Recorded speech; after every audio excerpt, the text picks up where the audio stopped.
Indo Pacific অঞ্চলে উত্তেজনা বেড়েই চলছে। চীনের নিয়মিত সামরিক তৎপরতা ও আকাশ সমুদ্র সীমায় গ্রেজন কৌশলের মধ্যে তাইওয়ান অস্ত্রভান্ডার আধুনিকায়নে ব্যস্ত। সে প্রচেষ্টায় বড় সহায়তা নিয়ে এলো যুক্তরাষ্ট্র। মার্কিন প্রতিরক্ষা দপ্তর পেন্টাগন জানায়, আরটিএক্স কোম্পানির তৈরি national advance surface to air missile সিস্টেমের জন্য চুক্তি চূড়ান্ত হয়েছে। কাজ শেষ হবে 2031 সালের ফেব্রুয়ারিতে। এ চুক্তির মোট মূল্য প্রায় $700 মিলিয়ন।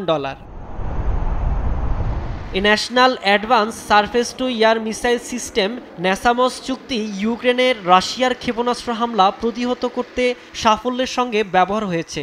তাইওয়ানের আকাশ প্রতিরক্ষাতেও এটি বড় সক্ষমতা যোগ করবে বলে মনে করছেন বিশেষজ্ঞরা। এদিকে চীনের সম্ভাব্য আক্রমণ ও জরুরি পরিস্থিতি মোকাবেলায় প্রথমবার 10 বিলিয়নের বেশি ঘরে নাগরিক প্রতিরক্ষা হ্যান্ডবুক পৌঁছে দিয়েছে ভূখণ্ডটির সামরিক সংস্থার পরিচালক শেন ওয়াইচি। আমরা যে হ্যান্ডবুক পৌঁছে দিয়েছি তাতে অনেকগুলো নির্দেশনা আছে, কিভাবে চীনের সেনাদের মোকাবিলা করতে হবে, আত্মসমর্পণ সংক্রান্ত ভুয়া তথ্য কিভাবে চেনা যায় এবং আশ্রয় কেন্দ্রের লিস্ট দেয়া আছে। এতে করে জরুরি অবস্থায় সবাই সতর্ক থাকতে পারবে। চীন তাইওয়ানকে নিজের ভূখণ্ড দাবি করলেও তাইওয়ান বলছে শুধু তাইওয়ানের জনগণই তাদের ভবিষ্যৎ নির্ধারণ করবে।